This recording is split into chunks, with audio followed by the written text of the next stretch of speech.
Le journal de l'information.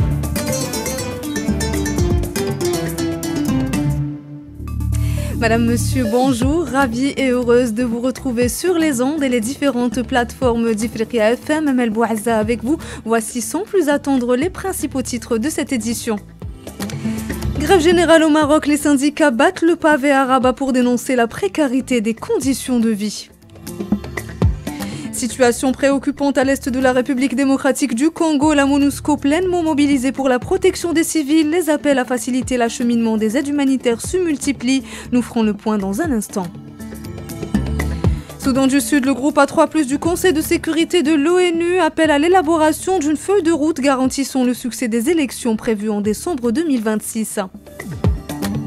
Création à Alger du réseau africain de lutte contre le cancer, une initiative saluée par les spécialistes du continent qui soulignent l'importance de la mutualisation des efforts pour lutter contre cette pathologie. Et enfin, nous vous emmenons dans ce journal à la découverte du riche patrimoine culturel de la ville de Banyu au Cameroun. Bienvenue à tous. Je vous le disais donc en titre, au Maroc, la situation sociale est explosive où des milliers de travailleurs et acteurs associatifs battent aujourd'hui le pavé de la capitale Rabat pour dénoncer les conditions de vie précaires et le musellement par le régime des libertés individuelles et collectives, notamment par l'interdiction du droit de grève. L'arrêt de travail concernera les travailleurs des secteurs publics et privés. Siam Bourazi nous en parle. Cette grève générale au Maroc vient en réponse aux multiples crises que vit le peuple marocain suite aux politiques socio-économiques entreprises par le gouvernement du pays. Les revendications du peuple semblent cacher beaucoup d'enjeux, selon le politologue Badr El-Aïdoudi. Cet appel à la grève intervient au moment où le taux de chômage et la pauvreté sont en évolution continue. Sans oublier le phénomène de la sécheresse qui affaiblit le pouvoir d'achat des Marocains. Cette grève est la première sur le territoire national depuis une décennie pour obliger le Premier ministre à annuler ses projets pour réformer le système de retraite et revoir quelques articles de loi sur la grève qui a créé une polémique chez les citoyens. Le projet de loi sur la grève est contraire à la justice, plaident les partis d'opposition. La Chambre des conseillers au Parlement a approuvé la loi sur la grève considérée par les partis d'opposition et les mouvements syndicalistes comme loi régressive au moment où les autorités marocaines l'ont qualifiée de démocratique. Plusieurs données de syndicalistes affirment que le gouvernement insiste à affaiblir le pouvoir d'achat de la classe ouvrière. Les grèves générales au Maroc ont marqué des tournants sociopolitiques importants et ce, en exerçant une pression significative sur le gouvernement. Cette grève est considérée comme un véritable test d'évaluation de la place des mouvements syndicalistes dans le pays. Et nous passons sans transition au dossier sahraoui. Dans les territoires sahraouis occupés, absence totale des droits de l'homme, déplore Michel Decaster, secrétaire général de l'Association française d'amitié et de solidarité avec les peuples d'Afrique.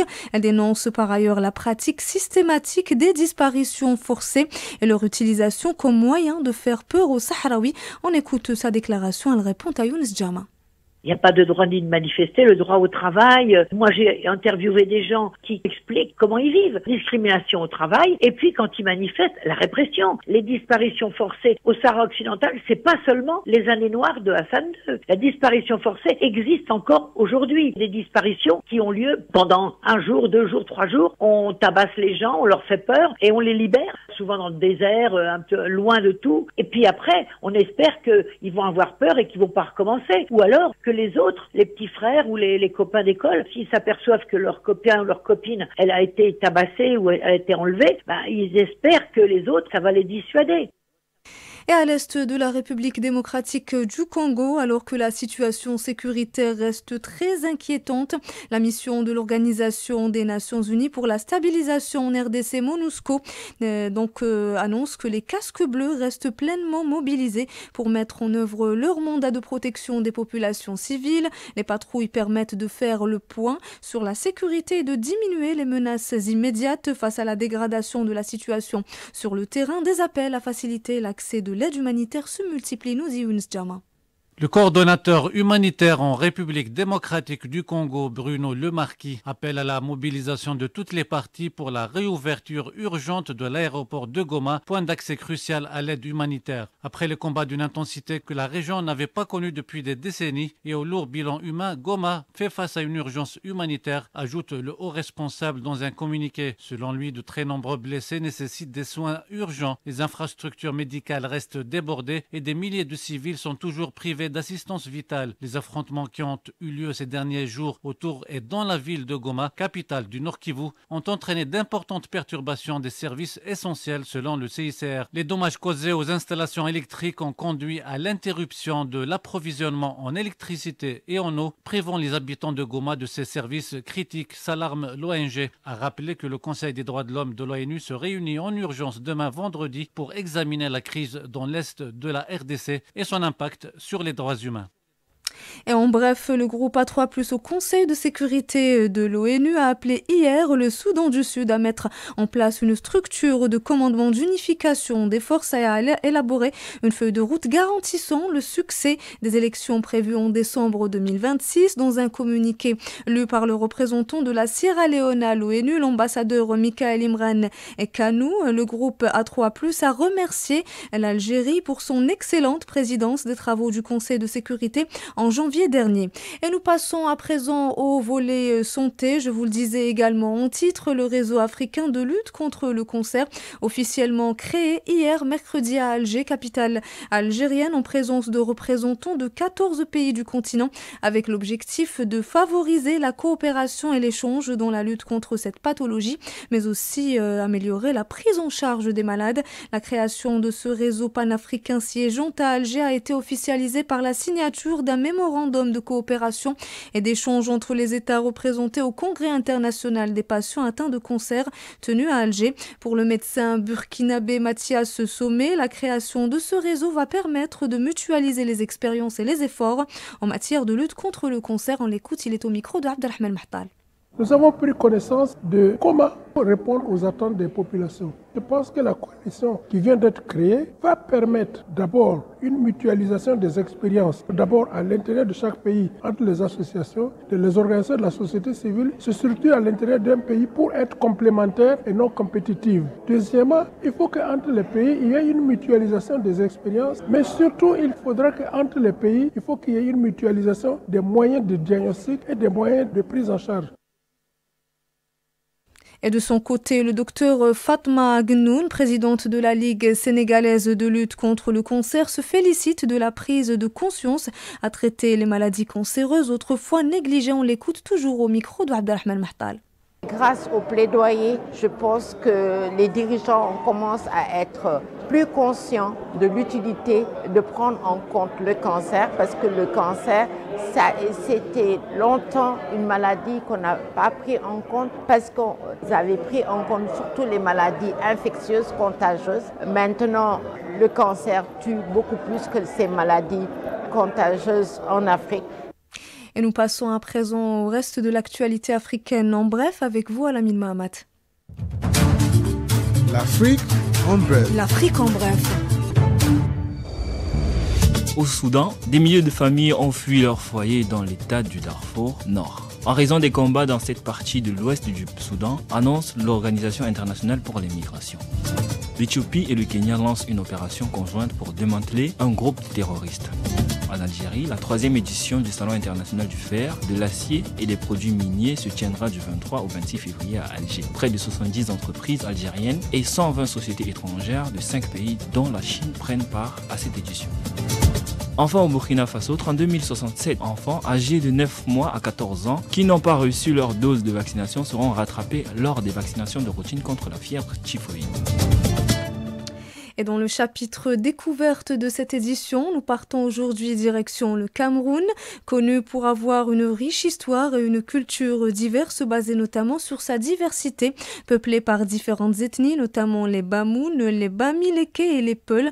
La ville de Bagno tire son économie de l'agriculture avec des cultures telles que le coton, le maïs et autres arachides, également connu pour son artisanat, la production de tissus traditionnels et de bijoux. Bagno à une importante communauté musulmane avec plusieurs mosquées et écoles coraniques. Immersion dans ce patrimoine culturel avec Lionel Bayankfis, notre correspondant au Cameroun. Frontalier à la République voisine de Nigeria, limitrophe côté Cameroun par les régions de l'ouest et du nord-ouest, Bagno, chef-lieu du département de même nom, est une ville qui se laisse découvrir à travers sa richesse culturelle, comme va nous le confirmer notre guide, Garba Soulé.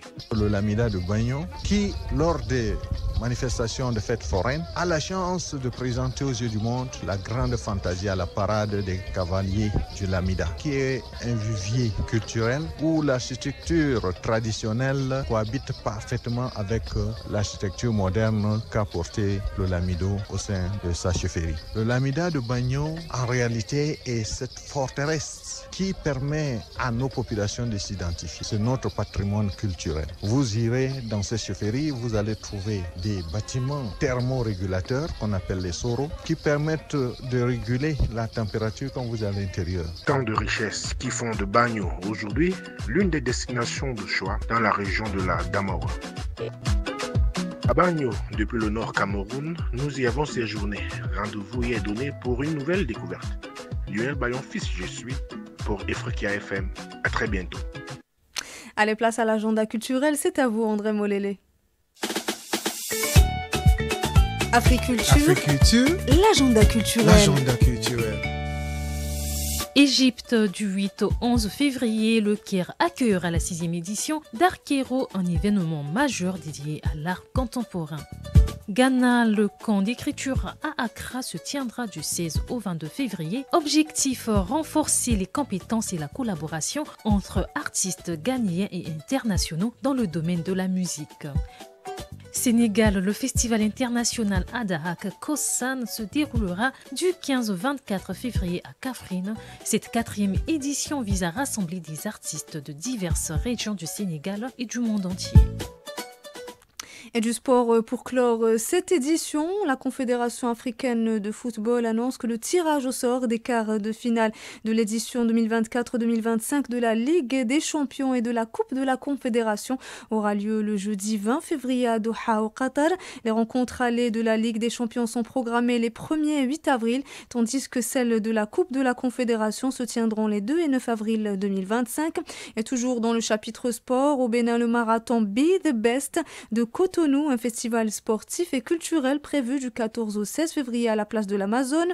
Le vendredi 14 février, le village du marathon sera inauguré et animé tous les jours jusqu'au dimanche 16 février, jour du marathon au grand bonheur des passionnés de cette discipline sportive. Et nous arrivons ainsi à la fin de ce journal. Merci à vous, chers auditeurs, pour votre fidélité. Merci à Khaled Menani à la barre technique. Merci à Hakima, la réalisatrice. Je remercie également Ahlam Selama au multimédia. Je vous laisse tout de suite avec le bulletin météo présenté par Alamine Mahamat et je vous retrouve dans un peu moins d'une heure pour le round-up de l'information. Très bonne écoute.